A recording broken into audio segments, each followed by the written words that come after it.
Hi, I'm Shelby Sapusik, and I'm here with Jim Raffel, and we're representing the Milwaukee Social Media Club. We are promoting Milwaukee Indie Fest, which is primarily next weekend at the Milwaukee Mile on Saturday and Sunday, August 16th and 17th. And Jim, would you like to introduce our special guest today? I sure would. We are fortunate to have sometimes driver and sometimes radio analyst with IndyCar Radio, Pippa Mann. Hi, it's a pleasure to be part of this series promoting Milwaukee Indie Fest, and I'm really looking forward to coming up there next weekend. Wish I was driving, but radio booth is the second best seat in the house as far as I'm concerned, and so can't wait to get up there and help call all of the action for IndyCar and for Indy Lights actually at that event. Excellent. So you'll be there Saturday too, it sounds like. Yep, I'll be there both days. There's actually some tweet-ups being planned.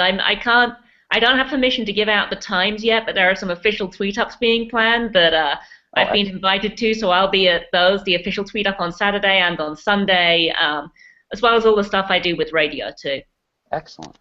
So let's just kind of get into some questions, and so because we're working with Social Media Club, we're going to try and focus on the social media aspects of Indy Fest, and just as a driver and as a radio personality also. How do you find social media helps you when connecting with your fan base? It's absolutely huge. It gives me the opportunity to speak to people whom I wouldn't normally get the chance to speak to. It gives people the opportunity to speak to me who wouldn't normally have that chance.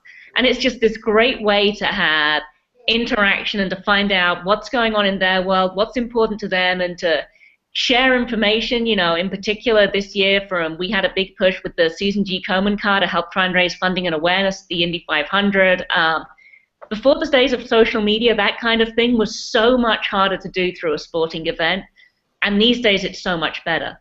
Then from a radio standpoint, we've actually tried to introduce a little bit of social media into the booth this year with some various Twitter lists and screens going on that I monitor along with the on-track screens and the lap times. And we don't try and do it in the race, I'm going to say that right away, but in the practice sessions it gives people this great opportunity to ask Paul and I questions while we're on air by tweeting at us. And when we see those questions, sometimes they're very good relevant questions that we either haven't covered yet in the session or that we just simply didn't think of to answer. And so it's great to have that perspective from the fans and to be able to try and answer those questions on air. And I'm gonna skip actually because I think you sort of answered our second one about strategies. Sorry. No, that's fine. It just kind of rolled in. So I just started following you on several of your channels, and I think I know. I'm noisy. Well, I think I know what your answer is going to be, but I'll let you answer. What's your favorite, preferred, or most successful social media channel for communicating with fans? The most successful one I have is probably Twitter. I have a very engaged audience on Twitter whom are awesome. They retweet stuff, they share stuff, they talk to me, they favorite things I do. Very, very successful. I think one of my favorite ones right now is actually Instagram. I love being able to share things in a visual way, and I love the fact that I've got more than 140 characters. My least favorite one is actually Facebook. Although I'm very active on Facebook, I try to be on there to update it at least once a day, once every other day when I'm busy, twice a day. But Facebook is definitely the most cumbersome one to stay on top of when I'm sort of out and about and doing things, and definitely the least easy to use from that perspective as like a fan forum type place, whereas I find Twitter and Instagram seem to be much, much simpler to use as social mediums when I'm out and about doing things, whereas Facebook is easier to use by pulling out my laptop and sitting there and doing it, and that's not really mobile anymore. No, it's not. And it looked like you had a lot of fun yesterday on Throwback Thursday with Instagram. Yes, I did. And Jim's been telling me that I need to start following you on Instagram. I am following you on Twitter, however. Yeah, I have to warn you, as you can probably guess, if you follow me on Twitter, I occasionally get noisy. So that's okay, so do I. I like the one on Instagram. I think that might have been earlier in the week when you put your pink helmet on in the coffee shop. That was awesome. Yeah, that's actually Bell is currently running a contest for all of their drivers in various series to do different and unusual things with your Bell helmet and post it with the tag Champions Wear Bell.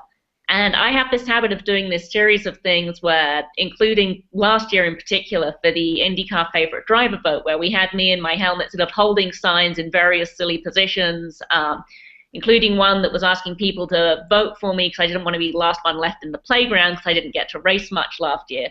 And that sort of spawned this thing that sort of has carried on over into this year, where I'm generally the driver who is willing to take their helmet out somewhere different, somewhere odd, stick it on their head and sort of, pose as the stick doing something else. And I just thought the idea of not being in the race suit in the coffee shop, that would have been even weirder.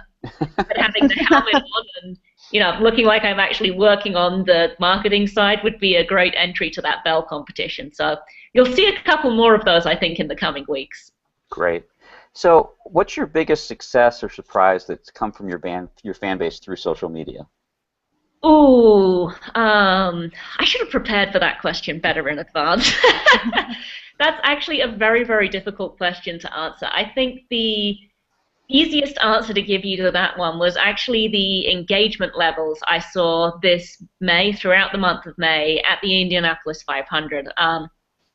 I did list it as one of my least favorite sort of platforms for social media at the moment in Facebook, out of the big three that I use all the time, but my Facebook page only has around 8,000 people on it, and on race day morning I shared a post that was a call to action to try and get people involved in the Race with Pippa program to raise money through the Susan G. Komen car, and it went out to 90,000 people. One post, viewed by 90,000 people. That's some and good I didn't reach. pay to promote it. I didn't pay to boost it. It did that organically from the number of people sharing. And we had much of the same thing happening on Twitter. There was one of the shares about the first announcement we did on Twitter got something like 250 retweets. That's amazing. Yeah. But I mean, the engagement thing is just, it's been really incredible, very enjoyable, and it's actually then it's a lot of use to me because I can take that back to Komen and show them how far things went and how engaged my fans were and where they reached. And that's really helping us with some of the other partners we're trying to engage with this pink car going forwards to 2015. That's great. That's great. So that actually kind of, last year Shelby and I got an opportunity to watch one of the teams really use social media effectively. That, the team had an account, the driver had an account, and obviously the driver's account went fairly quiet during the race, but the team was continually tweeting. So when you do drive, is it your team that keeps tweeting? Is it the foundation that keeps tweeting? Does someone take over your account and give people race updates? So for me personally, I've worked with the same PR person for years. She's called Hannah. She's actually based in England, believe it or not.